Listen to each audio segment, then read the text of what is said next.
দেশে রাজনীতিবিদ তৈরি করি, আমাদেরকে রাজনীতি শেখাতে আসবেন না। আমরা রাজনীতির ভিতরে নাই।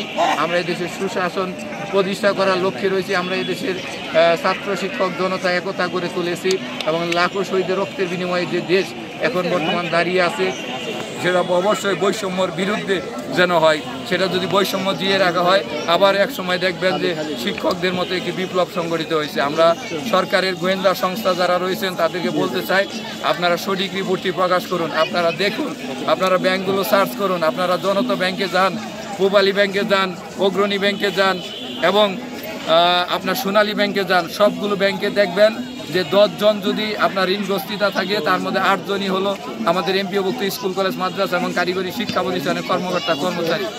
এবং অন্যান্য সরকারি চাকরিতে মাত্র সুদ হলো 5%, অথচ আমাদের সুদ দেওয়া হয় 13.5%। ইদানিং শুনছি সেই সুদের হারকে বাড়িয়ে 15% করার জন্য উদ্বুদ্ধ হয়েছে। তাহলে জাতি যদি এইভাবে একজন এমপিওভুক্ত শিক্ষকদেরকে শোষণ, যন্ত্রণা এবং বঞ্চনার মধ্যে রাখে, তাহলে জাতি অচিরেই ধ্বংস হয়ে যাবে। আমি আপনাকে প্রথমে বলেছিলাম যে আমি যার পরামর্শে আজকে এই শিক্ষকতা পেশায় এসেছি, উনি কিন্তু আসিফ নজরুল স্যার, উনি তখন উপদেষ্টা ছিলেন না। কিন্তু আমরা যখন জানছি যে এই শিক্ষকতা পেশায় 12,500 টাকা বেতন, আমি যদি আগে জানতাম তাহলে এই শিক্ষকতা পেশায় আসতাম না এবং অন্য কাউকে শিক্ষকতা পেশায় আসার জন্য পরামর্শও দিতাম না। কিন্তু জাতির এই দুর্ভাগ্যের এই সময়ে আমরা আপনাদের কাছে বেশি কিছু চাইনি, আমরা জাতীয়করণ চাইনি, আমরা 45% বাসা ভাড়া চাইনি, আমরা মাত্র 20% বাসা ভাড়া চেয়েছি। এই 20% বাসা ভাড়া একজন শিক্ষকের সর্বোচ্চ 2600, 2700 কিংবা 2800 টাকা পার্সেল অনুযায়ী হবে। একজন উচ্চশিক্ষিত শিক্ষকের সর্বোচ্চ 4 থেকে 4.5 বা 5,000 টাকার মতো হবে।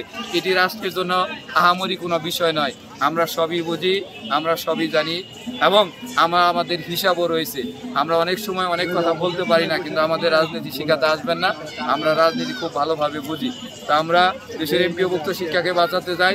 দেশের শিক্ষা ব্যবস্থাকে বাঁচিয়ে রাখতে হলে আমাদেরকে বাঁচিয়ে রাখতে হবে। আমরা বেঁচে থাকলে আপনারা বাঁচবেন এবং ছাত্র বেঁচে থাকলে আমরা বাঁচব।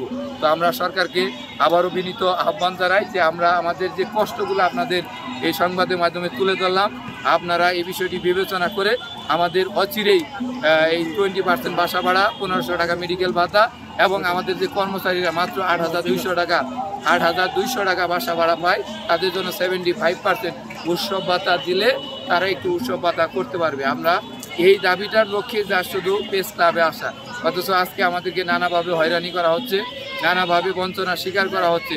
আমরা এই সকল বঞ্চনা থেকে মুক্তি পাই। আমরা দেশে 53 বছর পরে, দেশের স্বাধীনতার 53 বছর পরে এমপিওভুক্ত শিক্ষার যে শোষণ, যন্ত্রণা এবং বঞ্চনা ছিল, সেখান থেকে মুক্তি চাই। আমরা মানসিক শান্তি পেতে চাই এবং মানসিক শান্তি নিয়ে এদেশের এমপিওভুক্ত শিক্ষাকে পড়াতে চাই। যখন একজন শিক্ষকের ঋণের দায় থাকে, সে শিক্ষা করতে পাঠদান